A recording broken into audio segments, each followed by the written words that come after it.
Hello students, welcome to my channel god classes.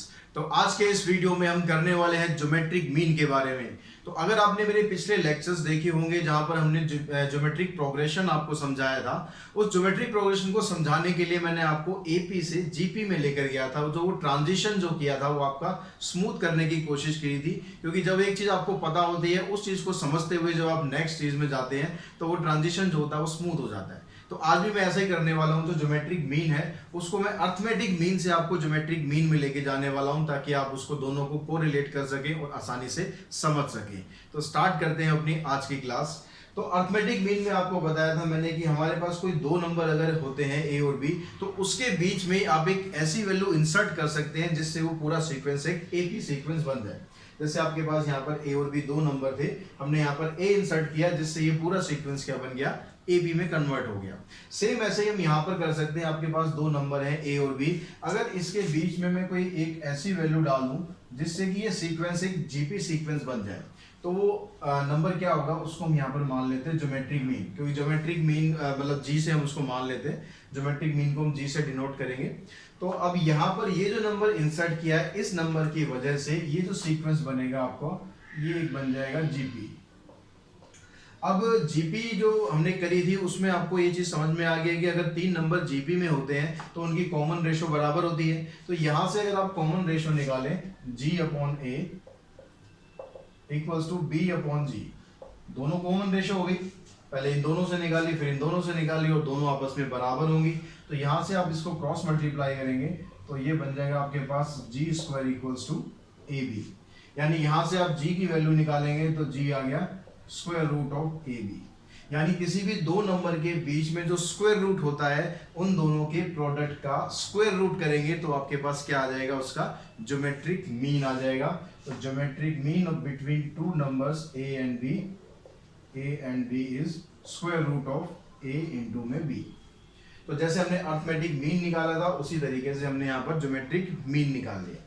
अब जैसे arithmetic series में हमने किया था कि ऐसा पॉसिबल हो सकता है कि दो नंबर के बीच में आप बहुत सारे अर्थमेटिक मीन वहां पर आप डाल सको।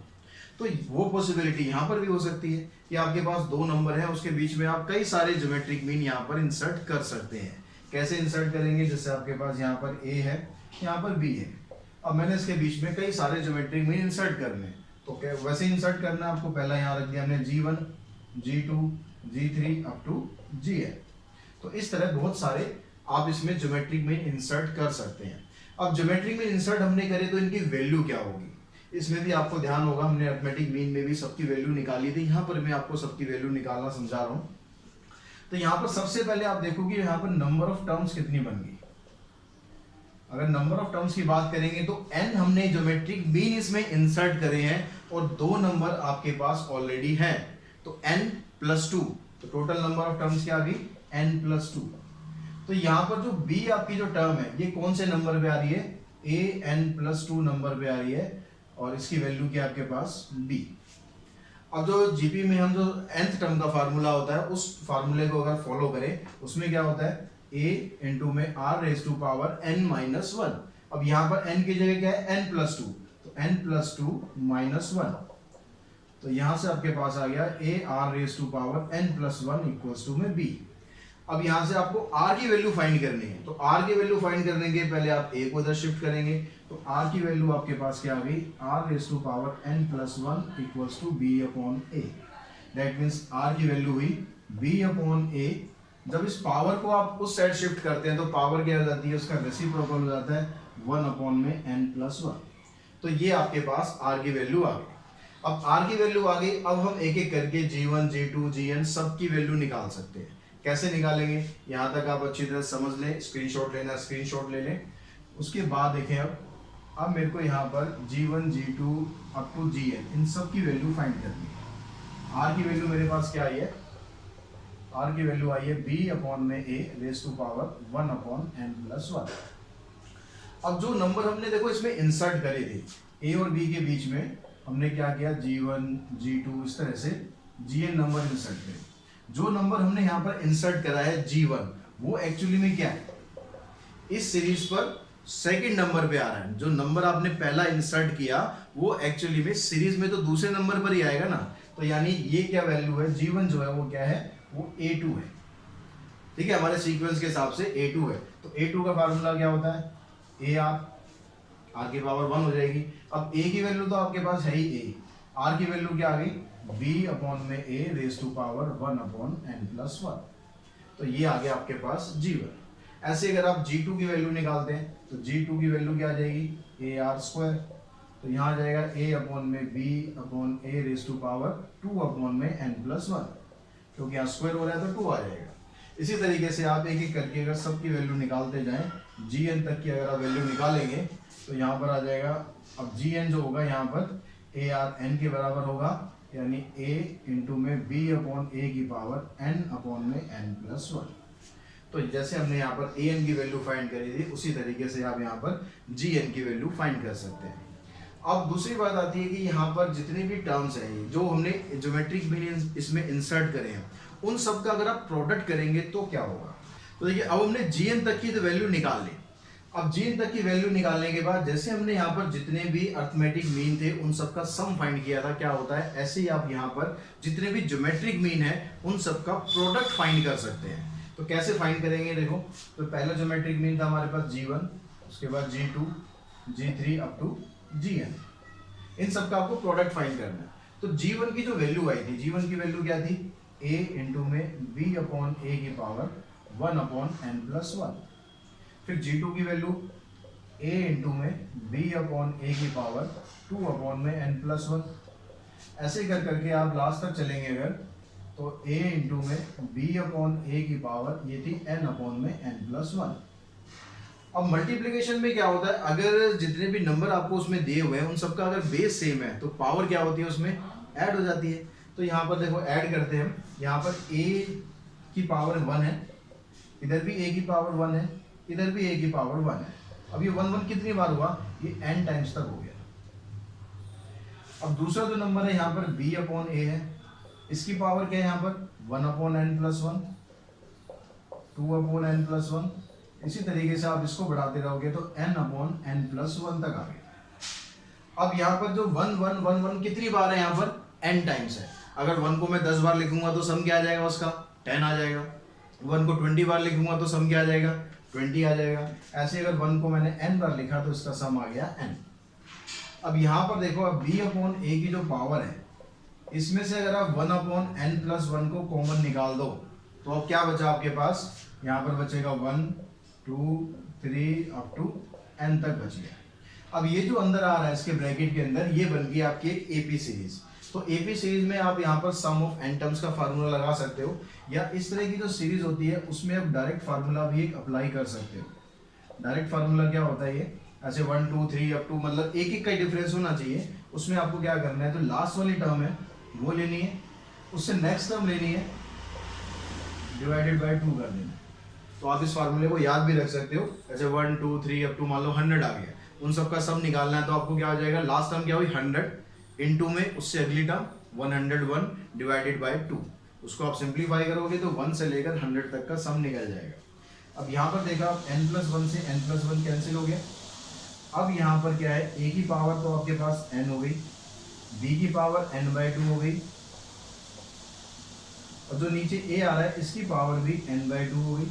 दोनों को मैंने अलग अलग कर दिया। अब ये दोनों बेस भी सेम आ रहे हैं तो, लेकिन ये क्या है, यहाँ पर क्या हो रहा है, डिवाइड में आ रहे हैं। अब डिवाइड में अगर आ रहे हैं तो पावर क्या होती है, इसमें माइनस हो जाती है। तो n में से आप n/2 माइनस करोगे तो ये रह जाएगा A की पावर n/2 और B की पावर n/2। यानी आप इसको ऐसे भी लिख सकते हो कि आपने यहाँ पर लिखा A की पावर 1/2, B की पावर 1/2 और होल पावर होगी इसकी n। और जो पावर हाफ होती है इसका मतलब आप इसे ऐसे लिख सकते हो रूट में, root AB raise to power n। तो जितने भी ज्योमेट्रिक मीन होते हैं अगर आप उन सब का प्रोडक्ट करना चाहते हैं तो आपको अलग अलग वैल्यू निकालने की जरूरत नहीं है। जो फर्स्ट नंबर हमने जिन नंबर के बीच में इंसर्ट किए वो फर्स्ट नंबर लो, सेकंड वाला नंबर, लास्ट वाला नंबर लो जिसके बीच में इंसर्ट किया था, उनका मल्टीप्लाई करके स्क्वायर रूट करना है, यानी ज्योमेट्रिक मीन निकालना है, और रेज टू पावर n करनी है। यानी जितने भी, अगर उसके अंदर 4 ज्योमेट्रिक मीन है पावर 4 कर दो, 5 ज्योमेट्रिक मीन है पावर 5 कर दो, और सिंपल बिल्कुल आपका ज्योमेट्रिक मीन का प्रोडक्ट निकल जाएगा। तो जैसे हमने यहाँ तक अर्थमेटिक मीन का सम निकाला, सेम हमने ऐसे ही यहाँ पर ज्योमेट्रिक मीन तक का सम निकाल दिया। अब उसके बाद बात करते हैं कि अगर इस एपी के जीपी के अंदर n टर्म्स होंगी तो उन सब का जो प्रोडक्ट है वो क्या होगा, ये वाली कंडीशन भी हम यहाँ पर फॉलो करते हैं। तो इस कंडीशन को अगर आप फॉलो करेंगे तो इस जीपी के अंदर आपको अगर दिया हुआ है in GP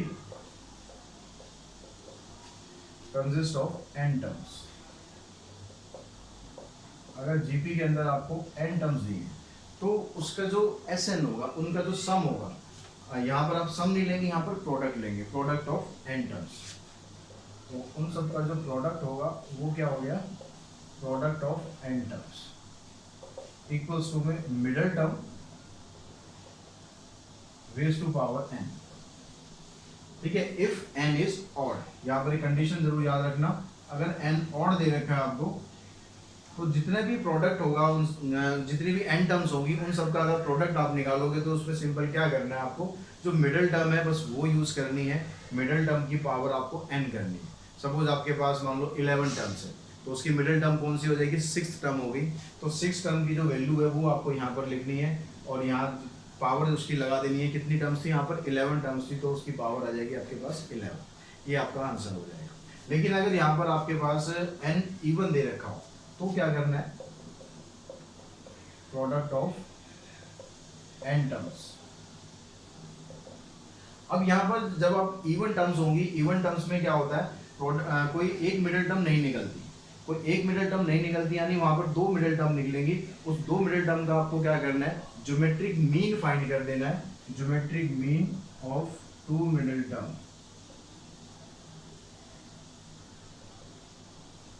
raise to power n कर देना।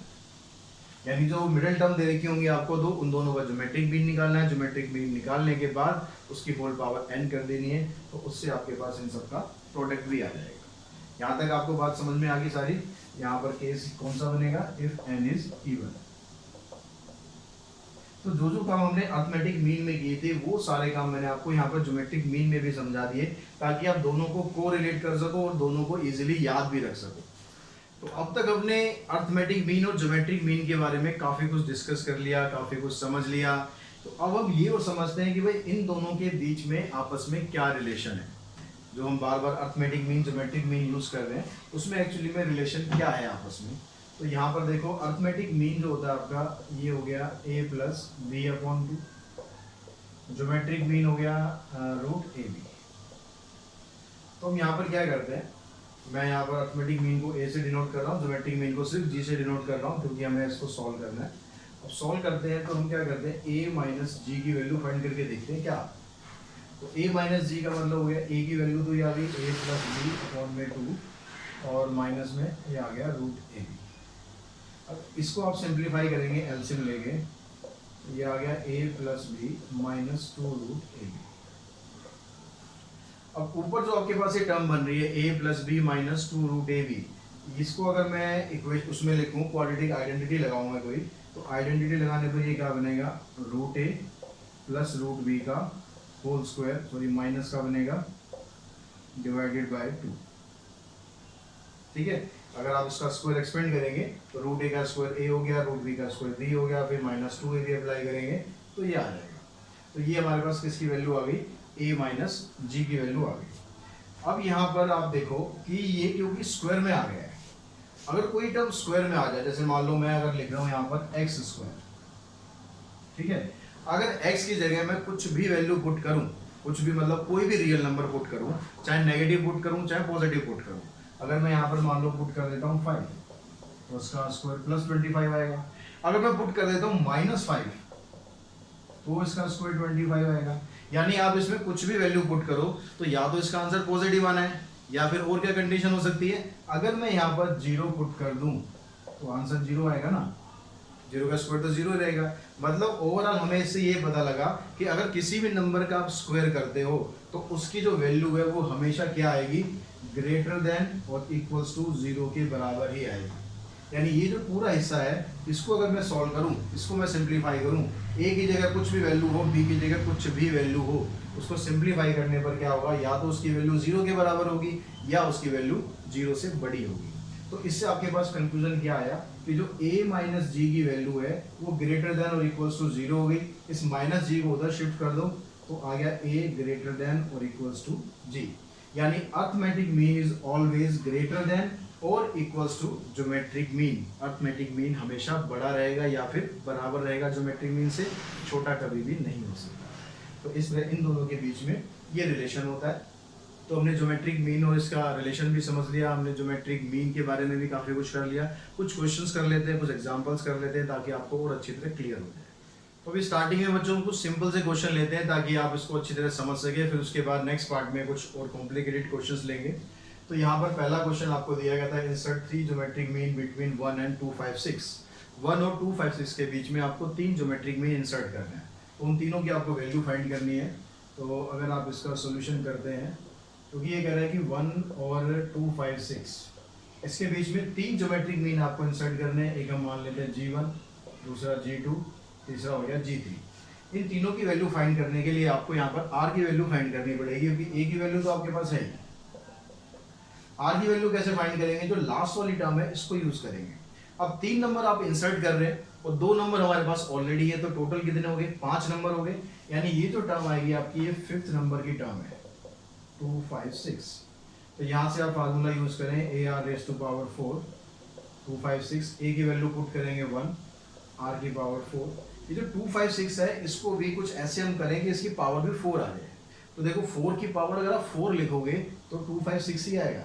तो इस तरह के क्वेश्चंस में हमेशा ऐसे करने हैं कि दोनों की जो पावर है वो सेम आ जाए या दोनों का बेस सेम आ जाए। तो R की यहाँ से इसको कंपेयर करोगे आप, 1 से इसको इंटू करेंगे तो यही रहना है, R की पावर 4 या 4 की पावर 4। तो दोनों साइड को आप कंपेयर करेंगे तो R की वैल्यू आपके पास आ गई 4। अब A भी आ गया आपके पास, R भी आ गया, आपको G1 निकालना है। अब G1 क्या है? सेकंड टर्म है। या आप सिंपली क्या कर सकते हो, जैसे हमें GPM कैसे बनाते हैं, पहली वाली टर्म में R मल्टीप्लाई कर देते हैं। तो G1 की वैल्यू क्या आ गई आपके पास? 1 इंटू 4, यानी A इंटू R, 4 आ गई। G2 क्या आ जाएगा? AR स्क्वायर, A इंटू में R का स्क्वायर मतलब 16। G3 क्या आ गया? AR क्यूब, AR क्यूब यानी 1 इंटू में 4 क्यूब यानी 64। इस तरह से ये तीनों टर्म आ गए। ऐसे अगला क्वेश्चन है, इसमें 4 ज्योमेट्रिक मीन आपको इंसर्ट करने हैं। अब 4 ज्योमेट्रिक मीन इंसर्ट करने हैं तो यहाँ पर भी आपके पास पहली जो वैल्यू है वो है 4/9। अब 4 ज्योमेट्रिक मीन इंसर्ट करने हैं, इसका मतलब ये वाला ज्योमेट्रिक, ये जो नंबर है कौन से नंबर पे आया? 4 आपने इंसर्ट करे, 2 ऑलरेडी यहाँ पर है, तो 6 नंबर पे ये आ गया। तो ये आ गया आपके पास A6 27/8। अब A6 का मतलब हो गया A इंटू में R रेज़ टू पावर 5। तो A की जगह आपने पुट किया 4/9, R रेज़ टू पावर 5 27/8। इसको आप इधर ले जाओ, इसको इधर नीचे लाओ, तो R की पावर 5 क्या आ जाएगी? 9 इंटू में 27 और 8 इंटू में 4। अब जैसे हमने यहाँ पर R की पावर 4 दी, यहाँ पर पावर 4 बनाई, तो यहाँ पर भी आपको पावर 5 बनानी है। पावर 5 कैसे बनेगी? यहाँ पर देखो ये जो 9 है, 9 को आप लिख लो 3 की पावर 2, ये हो गया 3 की पावर 3। ऐसे जो 8 हो गया 2 की पावर 3 और ये 2 की पावर 2। यानी आपके पास क्या बन रहा है? यहाँ पर 3 की पावर भी 5 बन रही है और 2 की पावर भी 5 बन रही है, यानी 3/2 की पावर है 5। तो यानी R की वैल्यू आ गई आपके पास 3/2। ये क्लियर हो गई, समझ में आ गई बात? R भी आपके पास आ गया, A भी आपके पास आ गया। जो पहला ज्योमेट्रिक मीन है, पहला ज्योमेट्रिक मीन मतलब जो सेकंड टर्म आएगी A इंटू में R। तो A की वैल्यू होगी 4/9 इंटू में R 3/2। इसको आप सिंप्लीफाई करो तो कितना आ गया? 2/3। फिर उसके बाद G2 निकालेंगे सेकंड टर्म। अब उसके बाद क्या करना है? A इंटू में R का स्क्वायर, इसका आप स्क्वायर करेंगे तो आ गया 9/4। इसको कैंसिल किया, ये आ गया 1। फिर G3 A इंटू में R का क्यूब, इसका क्यूब करोगे आप तो आ जाएगा 27/8।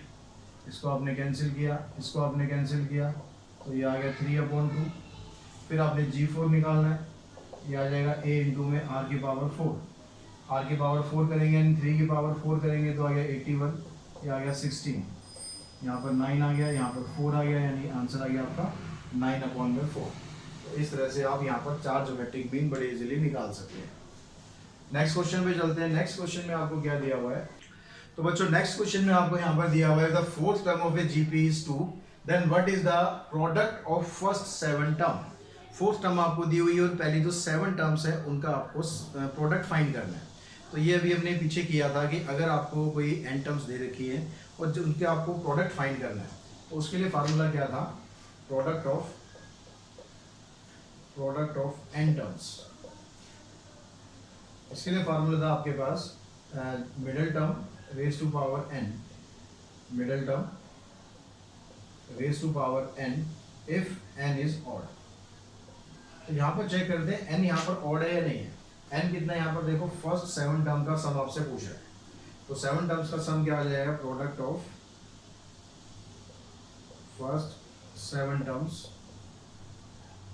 इक्वल्स टू में, अब जो 7 टर्म्स अगर है तो उसकी मिडिल टर्म क्या होगी, देखो 7 टर्म्स अगर है ये first second third fourth 5 6 7 term है तो मिडिल टर्म कौन सी आ जाएगी, इसकी 4th टर्म आ जाएगी। तो मिडिल टर्म आपको यहाँ पर दे रखी है, 4th टर्म की वैल्यू है 2, तो आपको बस क्या करना है, जो मिडिल टर्म है उसकी पावर कितनी कर देनी है, कितनी टर्म से आपके पास 7, तो 2 रेज टू पावर 7। अब 2 रेज टू पावर 7 को आप मल्टीप्लाई करेंगे तो कितना आ जाएगा, क्या आ जाएगा 128, ये आपका आंसर आ जाएगा। ऐसे अगर हम यहाँ पर देखें तो ये क्वेश्चन भी इसी से रिलेट करता है। यहाँ पर 4th टर्म दे रखी है आपको जीपी की 8 और 5th टर्म दे रखी है 16, then what is the product of first 8 terms. यहाँ पर जो आपको n है वो इवन दिया हुआ है, तो जब n इवन होता है तो उस केस में क्या होता है, product of first n terms, इसमें क्या था आपके पास, geometric mean of 2 middle term, geometric mean of 2 middle term raise to power n if n is even. ये फार्मूला, इसमें इवन वाला फार्मूला यहाँ लगा देते हैं। अब यहाँ पर देखो कितने प्रोडक्ट कितने सम का निकालना है, 8 टर्म्स का आपको प्रोडक्ट निकालना है, तो प्रोडक्ट ऑफ 8 टर्म्स, 8 टर्म्स के हिसाब से जो मिडल मोस्ट टर्म आएंगी, जो 2 टर्म आएंगी मिडल में, वो कौन सी आएंगी, अगर मैं यहाँ पर 8 ले लूँ तो मिडल में एक तो चौथी आ गई टर्म और एक 5वीं आ गई, इधर देखो 3 है, इधर देखो 3 है, तो चौथी टर्म और 5वीं टर्म क्या है, यहाँ पर मिडल टर्म है। आपको क्या करना है, उस मिडल टर्म का ज्योमेट्रिक मीन निकालना है। ज्योमेट्रिक मीन क्या होता है, ज्योमेट्रिक मीन होता है square root of A B. A क्या है आपके पास, देखो 4th टर्म क्या है आपके पास 8, 5th टर्म क्या है आपके पास 16, इसकी होल पावर कितनी करनी है आपको, होल पावर करनी है इसकी 8, और इसको आप सिंप्लीफाई करेंगे वो इसका प्रोडक्ट आ जाएगा। अब इसको आप सिंप्लीफाई करें तो ये क्या हो जाएगा, 8 को आप लिख लें 2 की पावर 3 हो गया 2 की पावर 4, इसको मल्टीप्लाई ना करके पावर में लिखना, और यहाँ पर हो गया 2 की पावर 7 हो गया, फिर इसका ये स्क्वायर रूट है और फिर होल पावर है इसकी 8। इसको अगर आप सिंप्लीफाई करेंगे तो क्या होगा, जो ये स्क्वायर रूट है इसको आप हटाएंगे तो इसमें इससे क्या होगा, जो उसकी पावर है वो हो जाएगी 7/2, 2 की पावर 7/2, तो होल पावर 8 है वो भी मल्टीप्लाई हो जाएगी, तो इससे आप इसको कैंसिल कर दें तो ये आ जाएगा 2 की पावर 28। अब 2 की पावर 28 आ जाए तो यहाँ तो हमने फिर भी मल्टीप्लाई कर लिया था, लेकिन यहाँ पर आप मल्टीप्लाई करने मत बैठ जाना, नहीं मल्टीप्लाई करते रह जाओगे इससे। तो आज के इस लेक्चर में हम यही क्वेश्चन करते हैं, बाकी जो उसके कुछ और टाइप के क्वेश्चंस हैं ज्योमेट्रिक मीन के वो अगली क्लास में करेंगे। तो आज का वीडियो अगर आपको हेल्पफुल लगा है, आपको पसंद आया तो वीडियो को लाइक करें, शेयर करें, साथ ही चैनल को सब्सक्राइब जरूर करें और बेल आइकन को प्रेस करके रखें, ताकि आगे आने वाली जो वीडियोज़ है मैं कंटिन्यूसली इस पर वीडियोज़ अपलोड करता रहूँ अप्लाइड मैथमेटिक्स की, तो वो आपको लगातार मिलती रहें। आज के वीडियो में इतना ही, थैंक्स टू ऑल।